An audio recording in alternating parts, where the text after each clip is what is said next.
You heard it before, but it's worth repeating. Happy Mother's Day to each mother, dear mother here this morning. A day that we honor motherhood, show our appreciation, love, and respect, including our wives, sisters, grandmas, for all their hard work and sacrifice. You heard it said, and I repeat, a man's work is from sun to sun, but a mother's work is never done. The men question that and the women agree. But just take the time, if you didn't already, to thank your mother, your wife, for all that they do. There's always something that needs to be done, something needs to be taken care of, cleaned up, washed, cleaned, ironed, sewed, folded, and correct. The list could go on. So a big thank you to every mother, as well as young lady here this morning, for everything you do for the Lord and for your family. May God richly bless you. I mentioned a short list and probably missed more than I said of your day-to-day duties. But to the women this morning, if you would list your duties by order of importance, what would be the top three?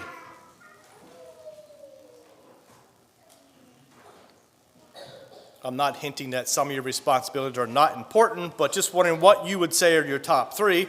You don't have to tell us, but what are on the top three? I'm going to see if I can mention one or two and possibly all three here this morning. And we're going to turn to Titus 2 and see if some of them are listed here. If you want to turn your Bible to the second chapter in Titus.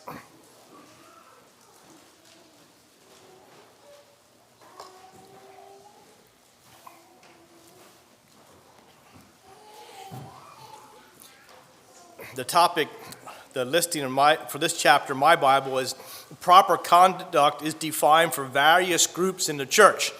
So we're going to include most of us here this morning, if not all of us. Titus 2 verses 1 through 7.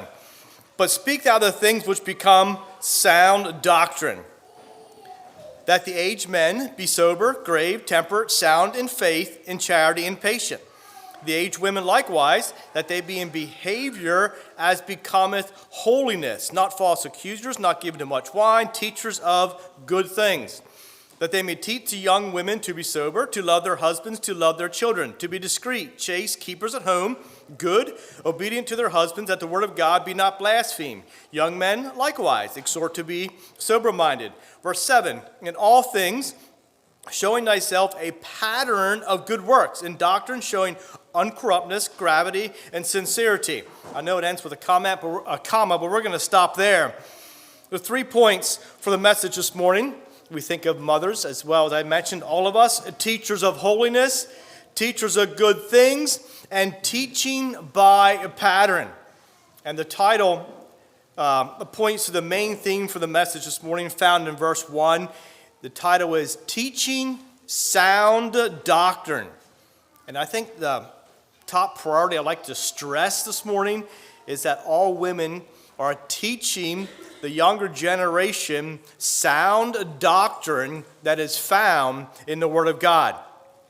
You have heard it said, more is caught than taught. And sometimes in our house, we ask the question, where did that come from? And we're referring to when our granddaughters say something that's just a tad bit out of the ordinary. And I'm not going to take the time to tell you who gets the blame for most of those comments, but we wonder, where did she catch that? And the truth is, young ears are sharp, and their minds are able to store a great amount of information, but the question remains that we come back to is, what are we teaching the younger generation? I was extremely blessed by the testimonies this morning and what they want for their children, and that they would accept the Lord, follow his leading. Another quote that reveals truth is, what parents do in moderation, our children will do in excess. So we may do something and think, well, that's not a big deal, but what if son or daughter takes it to a new level? What will be the outcome? And then a familiar verse which we're going to look at or talk about a little bit later on here is 3 John 1:4. I have no greater joy than to hear that my children walk in truth. I asked you to list some of your top priorities or your top responsibilities. Was that one of those? I wanted to teach my children truth so they walk in truth. Trust, that verse is something every parent, everyone would desire. What greater joy could we possibly think of than that we would see the next generation walking with the Lord? If we have a desire to see the next generation walk in truth, we need to be teaching sound doctrine. How does this happen? Is it possible for the next generation to walk in truth? It absolutely is. How? Titus 2:1, we need to teach sound doctrine. We need to teach sound doctrine. As the verses I read, verses 3 through 5, give more specific teaching, but call it the umbrella policy. In other words, that everything fits under, and that is found there in verse 1 as we teach the sound doctrine. And I believe, and I think you would agree, the need for sound doctrine is at an utmost high in our day today. I think we'd also agree that we're living in a dark world, but we need to be lights in this dark world. People that we meet and come in contact with are looking for answers. Along with that, our children are looking for answers, and our children need answers.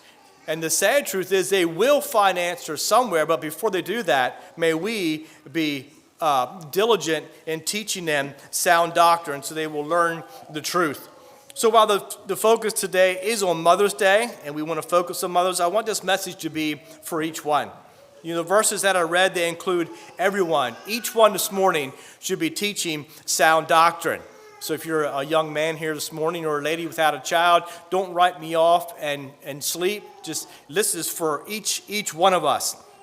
We should all be teaching sound doctrine. Someone somewhere is looking up to you. Do we believe that? Someone somewhere is watching you. Yes, I do believe that mothers and grandmothers have a lot more eyes watching them, but nonetheless, someone is watching you. And the question comes back, are you teaching sound doctrine? Here's a challenge. If 5 15-year-olds would follow you every step of the way for the next year, would they receive a positive example to follow? So tomorrow morning you head for work, you got 5 15-year-olds jump in the car with you. If you stop for something, the 5 go along in with you. If 5 15-year-olds would follow you, would they receive a positive example to follow? Mothers, if they follow you around the house, and so on. We'll come back to that a little bit later. But thinking along those lines, I thought of 1 Timothy 4:12. Let no man despise thy youth. So now we're taking this down a few notches. But be thou an example of the believers. Okay, so if you're going to have 5 15-year-olds follow you, you got to be a good example. In what areas? 1 Timothy 4:12, in word, okay, in conversation, in charity, in spirit, in faith, and in purity. Basically, every area of our lives. You might say sometimes, well, I just need some time for myself. That's fine. But whatever you're doing by yourself, are you leaving a good example? Are you following every area of life? Are you striving for purity? Are we setting good examples in our life? We could ask the question, well, what is sound doctrine? Look at Titus 1:9. I'll read. Holding fast the faithful word as he hath been taught, that he may be able by sound doctrine both to exhort and to convince the gainsayers. Holding fast the faithful word, clinging to God's word, faithfully applying truth. The word of God is sound doctrine.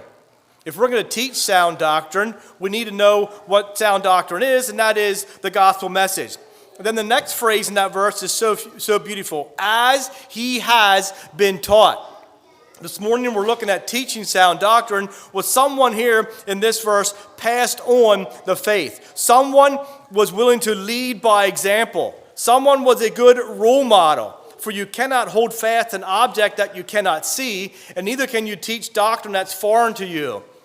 Someone passed on the faith. Is that someone you? Are we passing on the faith? Do we know the Word of God so we can pass it on? For an occupation, in case you're not aware of it, I do not specialize in open heart surgery. Any idea why? You guessed it. I know nothing about it. That's left to those who have studied the fine details of the heart. However, I believe everyone should study the Word of God and be able to teach others the truth that is found here. So this morning you might, well, not a mother, that's fine, neither am I, but are we teaching sound doctrine? Are we studying the Word of God and able to teach? We teach His Word in our Sunday school classes. Andrew did a terrific job this morning. I'm sure there were many others as well. We teach it in summer Bible school, coming up here shortly. Sunday morning messages, we're in the process. Family devotions. In our Christian day schools, a lot of teachers here this morning. What about Keystone Boys Camp and Girls Camp? We invest a lot of time into teaching the Word of God to the younger generation.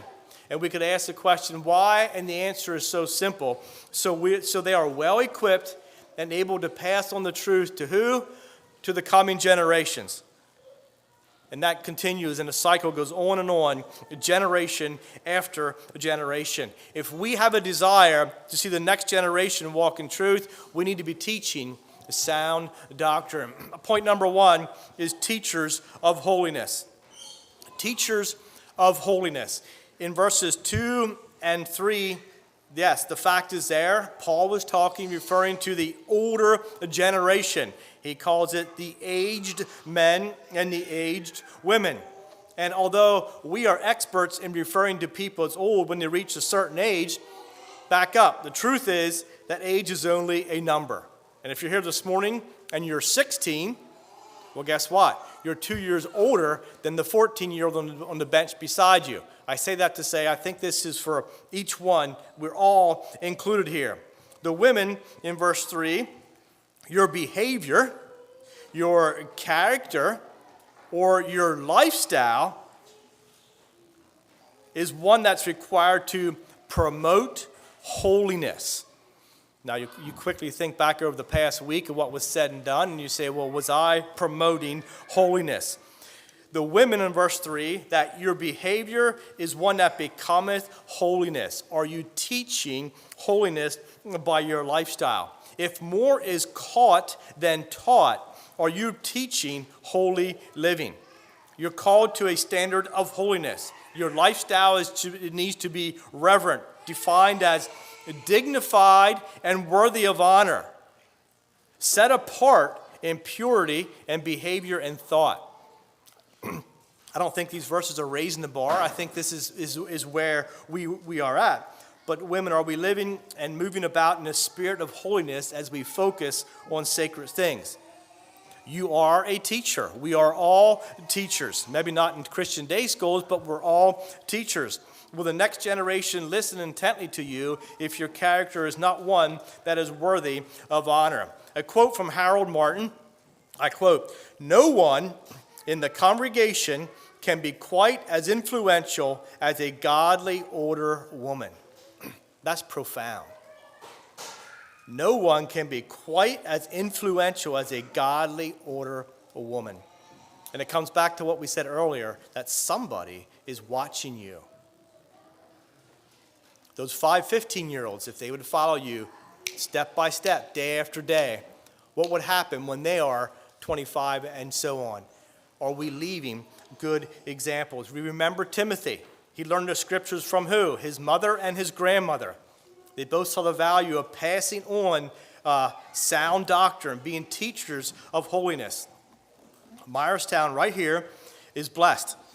May I say extremely blessed with the presence of godly women who are a real inspiration to the family circle and able to add the key ingredient of holiness and dignity to our church body. So mothers here this morning, women, God bless you. The older we become, the fact remains, the more life experiences that we have. The more we've learned, the more wisdom we glean, and the better we are equipped to pass on valuable information to the coming generations. Teaching holiness would be directly opposed to conforming to the fads and fashions of the world promotes, but rather we're teaching humility and obedience to the Word of God. Yeah, we all have a responsibility. Maybe talk to the women a little bit more this morning, but are we teaching humility and obedience to the Word of God? Kind of confirms it in 1 Peter 3 and 4, who's adorning the women here. Let it not be that outward adorning, the braiding of the hair and wearing of gold and putting on of apparel. That's not what we're supposed to be doing. But let it be the hidden man, may I say woman, of the heart, in which is not corruptible. And here's another part. Even the ornament of a meek and quiet spirit, which is in the sight of God of great price. So we're called to lead our lives in a meek and quiet way, which God will look at will notice and consider reverent. Are we teaching holiness to the younger generation? Second point, teachers of good things, also found in verse 3, not given to much wine, but teachers of good things. So along with teaching holiness, we are to teach wholesome content, giving positive advice and valuable information that will assist in building a godly family structure. So important. Passing on words of wisdom that deal with the very heart of the home. Yeah, we can teach and train our children, but we need to continue to instill words of wisdom within them. Teaching by example and testimony within the home, how the younger generation are to live for Christ in a corrupt and sinful world. And teaching others as well as growing in godliness go hand in hand. On the side of the things that we're never finished. Never can we say, okay, we're done. We completed that. No, we need to keep on growing each day, keep on passing on information and to those coming after us. We're not going to stop and say, I'm matured, I'm done. We're going to keep on growing in holiness and keep on teaching our children. One of our goals in life should be that our conduct will never undermine the truth nor the attractiveness of the gospel to the coming generation. So we're really talking about our behavior. The Bible calls it our conversation. Here we see our conduct. Never undermine the truth nor the attractiveness of the gospel. What are we supposed to do instead? We're to build up and encourage our children to do what? To walk in truth. Teaching good things is always teaching in a way that will leave a positive, godly outcome on those listening. As a teacher, an example of the younger generation, we're to cultivate a virtuous lifestyle, especially in the area of self-control, a lifestyle that is deeply rooted in sound doctrine. So we take the Word of God as early in the morning with or without a child, and we sit there and we study and we glean and then we apply. In order for us to teach good things, our lives need to spring forth from the roots that have grown deep in the truth of God's Word. And that's a personal commitment that we take time to study God's Word so we know it, so that we can teach it on. When we are teachers of good things, and when sound doctrine is believed and practiced, the outcome will produce effective lives and healthy churches. It's a good cycle that continues, but the responsibility lies back on parents to teach it, or even the older people to teach it, so that the cycle can continue. Effective lives and healthy churches. Why? Have no greater joy than to hear my children walk in truth. And this is the will of God. And we could narrow it down to one verse, I believe. Proverbs 22:6. Train up a child in the way that he should go, and when he is old, he will not depart from it. So what are we to teach the next generation? We're to teach them the way that they should go. And what is the way that they should go? Titus 2:1, God's way, which is a sound doctrine. The question could be asked, why? And the answer is, so they will cling to the truth and pass it on to their children, to their children, to their children, and the cycle continues. You know, the father's role in the home is extremely important. And I don't want to minimize that role, but along with dad's role is a mother's influence on the life of her child. An influence that is hard to describe, but can I say extremely valuable. Mothers, are we teaching? Are we passing on? Are we promoting holiness? Are we promoting and teaching good things and sound doctrine? So what are we to teach? Well, there's 8 traits that are given here. Number 1, we see to be sober. To teach your children to be sober, to be temperate or moderate.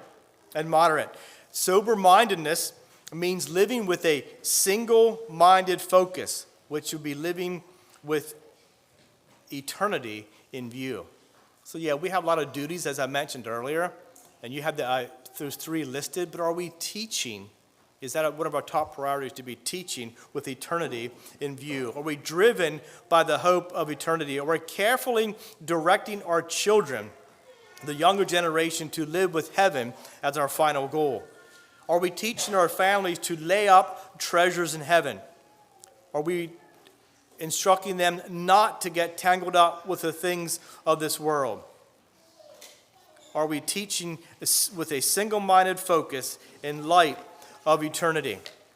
Second of all, love your husbands. Now we're going back into the home, teaching our women to strive for a peaceful home setting, faithful fulfilling their God-given role, following God's order of headship in the marriage, and being submissive to their husbands. If more is caught than taught, I believe we would all agree at this point is so important. Children can quickly pick up if there's lack of love between mom and dad. So love in the home is key. The songwriter said there is beauty all around when there's love at home. Women, love with a selfless and unselfish love. Love with a giving and sacrificial love. Love with a quiet and peaceable love. Love with a love of the will as well as of the heart. And love with a commitment as well as an affection. You know, what we need to do, if we're teaching by example, we need to make sure that we set the level of love in our homes to the level that we want to see in our children's homes. Are we teaching by example? The next one, love your children. There is no greater call or task on earth than that of being a mother. And in studying for this, come across that someone said this phrase seems to be unnecessary, yet important. Do we need to be told to love our children? I think most mothers here would agree. You don't have to teach that. That's kind of is how it is. But in the world we live in, the answer is yes. We need to promote this teaching. As Zach mentioned, children are a gift from God. Okay? They're given to us. Why? So we train them in God's ways and then give them back to God to be used for His kingdom building work. So showing godly love to our children will allow them to see the love of God shining through our lives. Then will help them to say yes when God calls to them and knocks on their heart's door when they come to the years of accountability. I think I mentioned this before, but in our home, everyone wants to know where Mary is at all times, because her love and presence in the home is what makes the home complete. You step in the door, if you don't see her, children say, "Where's Mom?" And you better have an answer.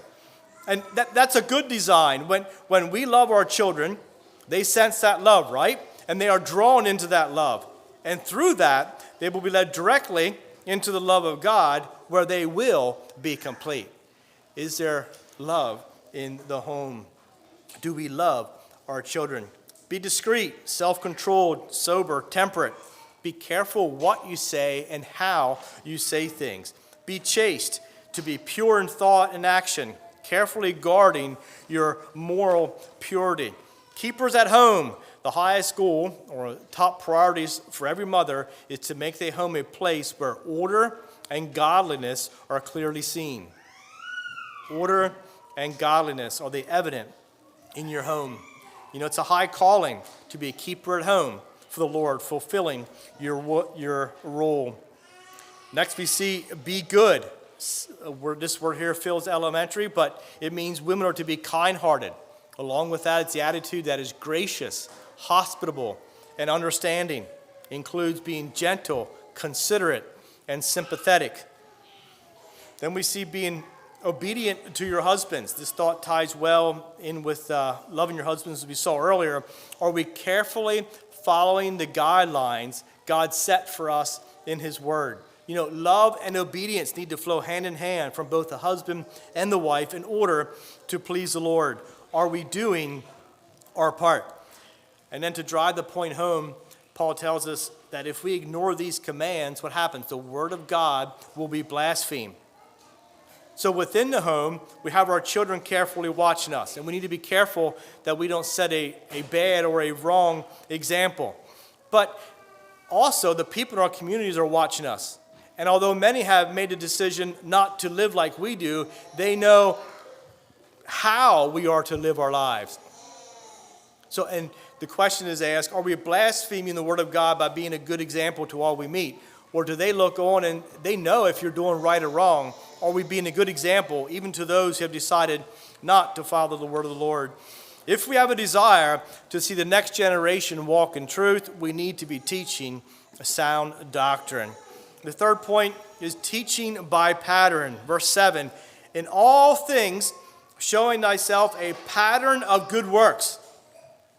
Let's go back to these 5 15-year-olds that have been following you for the last hour. Will they receive a positive example to follow? What kind of life are you living? If they would follow you, would your lifestyle make a difference in their decision to follow Christ? Are we leaving an impact on the coming generation? Is your life a good pattern for others to follow? A pattern is a model, a guide for making things, so it turns out the same time and time again. Take a dress pattern, for example. I've never done this, but I've seen it happen. You place the pattern on the fabric, and you cut around the edges of the pattern. You can make 100 dresses, and they would all be the same, fitting to perfection. Why? Because you use the same pattern. Yes, that illustration might be debatable. But here, let's go back into my field. When a carpenter cuts rafters to frame a roof on a house, what we did is we cut one set and fit them, make sure they fit perfectly, and if they didn't, make adjustments. And then you would use that first one as a pattern and cut the rest the exact same as the pattern so that the end result is a nice straight ridge line, because each rafter was cut perfectly to match the pattern. Done it many times, but you use the pattern and everything else turns out perfectly. Mothers, are we teaching by being the pattern that we want our children to follow without any miscuts? Are we carefully living the life that we are teaching? Do our deeds and our actions match to what we want our children to do? Does our character direct our children to the Lord? I said above all else, one of the top priorities is to see that our children walk in truth. If we want our children to walk in truth, we need to walk in the truth. Are we the pattern that we want our children to be? May we never say, do as I say and not as I do. Bad example, bad pattern, bad everything. We need to live as we want our children to live. Is your life like the cookie cutter, the same shape, time after time? You stamp it, there it is, time after time. Is that what we are doing? Teaching others is a necessity. Being an example to others is an absolute essential. Are we being a good example, a good pattern? If those 5 15-year-olds would pattern their life after your life or after my life, would the next generation be a good example to follow? Words mean basically nothing when the behavior to back up our words is not there. Without our behavior that backing up our words, we might as well just say, do as I say, not as I do, which we do not want to be caught doing. When people see someone being a pattern that is strong and filled with the fruit of the Spirit, they are far more likely to receive Christ and to live the righteous life themselves. Not only are you being watched, not only are we supposed to be a good example and a good pattern, but by doing that, we're leaving an impact on the next generation. You might be the only person the only one that person can see Christ through. And if you are that only person, would they say, I want to follow Christ because of what he or she did, or is doing. Showing a pattern of good works in doctrine, showing, we see here in verse 7, uncorruptness. Here we have, are we being at that clear pattern, teaching sound doctrine with pure motives, pure doctrine, nothing that's undefiled. In gravity and sincerity, with dignity and seriousness. Are we handling the Word of God with reverence, presenting sound doctrine for our families with a spirit of awe and respect for holy things? Are we taking our responsibility seriously? You know, we're dealing with the destiny of the human soul, and that should be a serious thought on our end as we carefully handle God's Word, as we strive to be a clear pattern for our children to follow after. Is your life the correct pattern that you want your children to imitate? If we have a desire to see the next generation walk in truth, we need to be teaching sound doctrine. So mothers, may God bless you as you fill your role in the home and in the marriage, as you press on each day, filling your duties, teaching sound doctrine. May the Lord be with you and give you wisdom and courage and direction. Shall we pause for a word of prayer? Lord, we come before you this morning just with so thankful, Lord, for each mother this morning, and also, Lord, for the instruction in your word that we can use to train our children for you.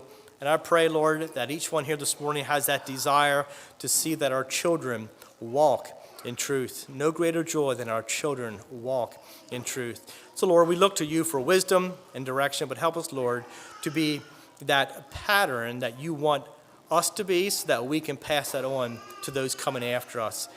Thank you, God, for your goodness. Thank you again for each mother. Just bless us as we go throughout this day. In your name we pray. Amen. We have a song.